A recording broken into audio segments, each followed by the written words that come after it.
Salam, selamat pagi Bapak Ibu, Saudara, rekan-rekan yang saya kasihi di dalam Tuhan Yesus Kristus. Dengan penuh sukacita di dalam Tuhan, kembali di pagi hari yang indah ini saya menyapa dan menjumpai Bapak Ibu Saudara semua melalui program Motivasi Pagi. Kebenaran firman Tuhan yang hendak saya bagikan kepada kita semua di pagi hari ini terambil di dalam kitab Mazmur pasal 23 ayat yang keempat. Demikian bunyi firman Tuhan. Sekalipun aku berjalan dalam lembah kekelaman, aku tidak takut bahaya, sebab Engkau besertaku. Gadamu dan tongkatmu, itulah yang meneguhkan aku. Bapak Ibu yang dikasihi Tuhan, nats firman Tuhan pada pagi hari ini terambil di dalam terjemahan baru yang kedua. Nats firman Tuhan pagi hari ini membahas mengenai penghiburan dan kekuatan bagi setiap orang percaya. Ayat ini mengingatkan kepada kita semua bahwa dalam kehidupan ini kita tidak akan selalu berjalan di atas padang rumput yang hijau atau di tepi air yang tenang. Ada saatnya kita harus melalui lembah kekelaman, masa-masa sulit, dan tantangan yang tampak menakutkan. Namun di tengah-tengah segala kegelapan itu, Tuhan memberikan janji yang luar biasa. Aku tidak takut bahaya, sebab Engkau besertaku. Amin, haleluya. Lewat nats firman Tuhan pada pagi hari ini ada pelajaran penting bagi kita semua. Pelajaran yang pertama adalah pengakuan tentang realitas kehidupan. Saudara-saudara terkasih, ayat ini dimulai dengan pengakuan bahwa kehidupan memiliki lembah kekelaman. Ini adalah pengakuan bahwa kita akan menghadapi kesulitan, penderitaan, dan mungkin juga ketakutan. Hidup bukanlah jalan yang selalu mulus, dan kita harus realistis dalam menghadapinya. Pelajaran yang kedua bagi kita di pagi hari ini adalah kita membutuhkan keberanian dalam iman. Para sahabat motivasi pagi yang diberkati oleh Tuhan Yesus Kristus, meskipun ada kegelapan di dalam sekitar kehidupan kita, pemazmur menyatakan bahwa ia tidak takut. Keberanian ini bukanlah hasil dari kekuatan atau kemampuan pribadi, melainkan dari kehadiran Tuhan di dalam kehidupannya. Ketika kita menyadari bahwa Tuhan berjalan bersama dengan kita, kita dapat menghadapi setiap tantangan dengan iman yang teguh dan kokoh. Pelajaran yang ketiga bagi kita adalah adanya penyertaan Tuhan. Saudara-saudaraku yang dikasihi Tuhan Yesus Kristus, pernyataan sebab Engkau besertaku menunjukkan bahwa Tuhan selalu hadir di sisi kita. Ini adalah janji kehadiran yang tidak pernah meninggalkan kita, bahkan di masa-masa paling sulit di dalam kehidupan kita. Dalam saat-saat ketika kita merasa paling sendirian, Tuhan tetap setia menyertai, mendampingi, dan selalu berada di dekat kita.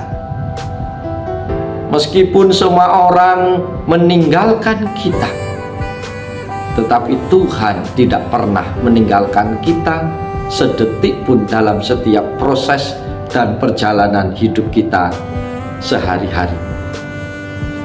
Pelajaran yang keempat bagi kita di pagi hari ini adalah gada dan tongkat sebagai simbol perlindungan. Bapak Ibu jemaat Tuhan yang dikasihi dan yang diberkati Tuhan Yesus, dalam konteks gembala, gada dan tongkat adalah alat untuk melindungi dan menuntun domba.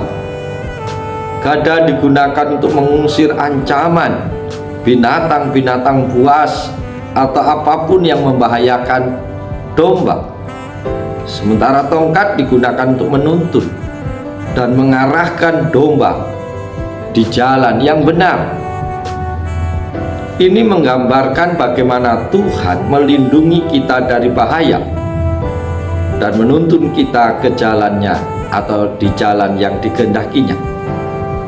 Dengan gada dan tongkatnya Tuhan memastikan bahwa kita tetap di jalan yang benar dan aman di dalam perlindungannya. Pelajaran yang kelima adalah keteguhan di dalam Tuhan. Kata itulah yang meneguhkan aku, menunjukkan bahwa kekuatan dan keteguhan kita itu hanya berasal dari Tuhan. Saat kita bergantung kepadanya, kita menemukan ketenangan dan kekuatan yang tidak tergoyahkan oleh situasi apapun dalam hidup kita. Bapak Ibu yang dikasihi Tuhan, lewat bagian firman Tuhan di pagi hari ini juga ada beberapa poin penting yang bisa kita renungkan. Yaitu yang pertama, kita harus mengandalkan kehadiran Tuhan. Saat menghadapi tantangan, ingatlah bahwa Tuhan selalu bersama kita. Jangan biarkan ketakutan menguasai hidup kita, tetapi percayalah pada kehadirannya yang setia. Poin penting yang kedua yang kita renungkan adalah kita perlu berdoa dan mencari bimbingan Tuhan. Saudara-saudaraku, dalam setiap langkah, mintalah bimbingan Tuhan melalui doa dan membaca firman Tuhan.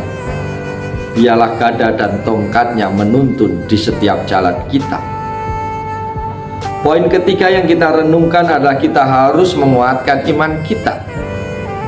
Saudara-saudaraku, perkuat iman melalui persekutuan dengan orang percaya lainnya, mendengarkan kesaksian iman, dan mengingat kembali janji-janji Tuhan dalam hidup kita.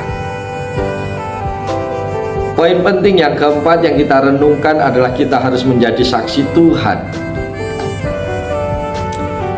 Bapak, Ibu, Saudara yang diberkati Tuhan, bagikan pengalaman iman kita dengan orang lain.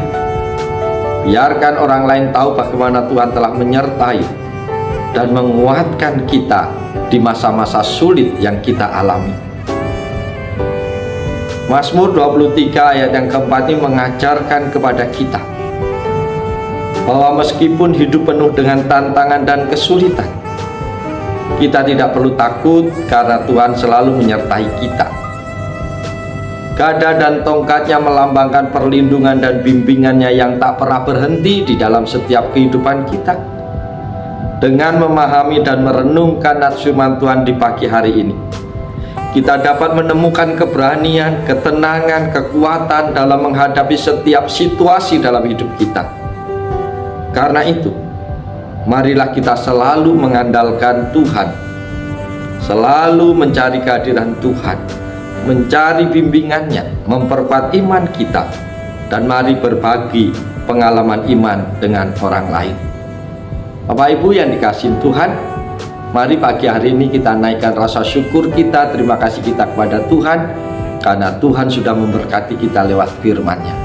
Dan biarlah firman-Nya tetap tinggal diam dalam hidup kita, sehingga firman-Nya akan meneguhkan, menopang, memberkati kita untuk menjalani seluruh kehidupan kita sepanjang hari ini dengan penuh sukacita, dengan penuh semangat, dengan pengharapan yang baru di dalam Tuhan, bahwa tidak ada satupun masalah yang bisa menakutkan kita atau menggeser iman kita, karena janji Tuhan yang luar biasa bahwa Dia senantiasa beserta kita setiap saat. Oleh sebab itu, selamat pagi, selamat berkarya. Tuhan Yesus menolong, Tuhan Yesus memberkati Bapak Ibu Saudara semua. Haleluya. Amin.